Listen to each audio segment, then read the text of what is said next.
충북도가 지난 8월 집중호우로 피해를 본 도민에게 재산세와 지역자원시설세를 소급해 11월 중 감면 환급했습니다. 감면 규모는 총 5,774건에 약 1억 1천만 원으로 침수 피해를 본 주택과 건축물, 토지에 대해 재산세와 지역자원시설세 전액을 감면했습니다. 이번 감면은 올해 7월과 9월 부과분에 소급 적용함에 따라 감면 대상자 중 이미 납부한 사람은 별도 신청 없이 해당 시군에서 직권으로 감면액을 환급했습니다. 청년 근로자 신규 채용 확대와 고용 안전 분위기 확산의 성과가 있는 중소기업을 대상으로 근무 환경 개선을 지원하는 청년 일자리 우수기업 지원 사업이 성과를 내고 있습니다.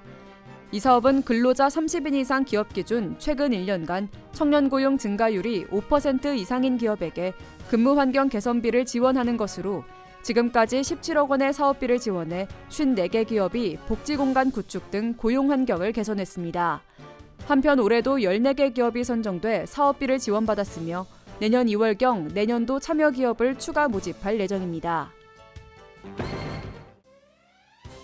충북도가 조류 인플루엔자 관련 지역재난대책본부를 구성하고 도내 유입 차단을 위해 한층 강화된 방역 대책을 시행합니다.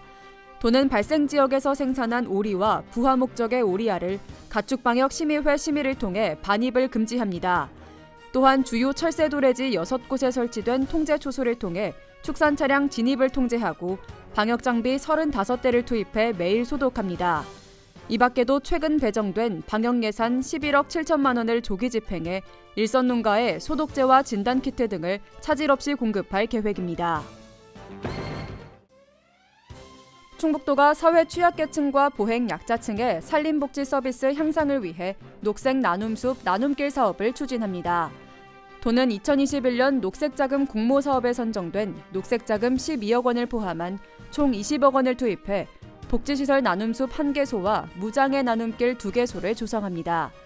복지시설 나눔숲은 청주 초정 노인요양원을 대상으로 수목식재, 산책로 조성 등 자연 친화적 녹색 쉼터를 조성하고 무장애 나눔길은 충북대학교와 영동 힐링타운 내에 목재데크 설치 등을 통해 보행 환경을 개선할 계획입니다.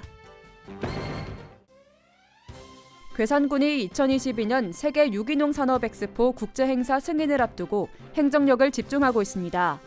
군은 지난 2015년 엑스포의 성과를 확대 발전시켜 2022년에는 세계 무대에서 입지를 공고히 하고자 지난 6월 국제행사 승인을 위한 TF팀을 구성하고 전략적 대응 방안을 마련했습니다. 아울러 기획재정부와 농림축산식품부 등 관련 담당자들에게 엑스포의 당위성과 필요성을 알리는 설득 작업과 함께 전국 친환경 농업단체 7곳과 협약을 체결하는 등 관련 기관과의 협력도 강화했습니다. 알림마당입니다. 청주시가 학업과 구직을 이유로 떨어져 사는 20대 청년 자녀에게 주거비를 지원하는 청년 주거급여 분리지급 제도를 내년부터 시행합니다. 이에 따라 중위소득 45% 이하면 부모에게 지급되는 주거급여와 별도로 청년 본인도 급여를 받을 수 있습니다. 영동군이 대한씨름협회에 영동군청 여자씨름단 창단을 승인받았습니다.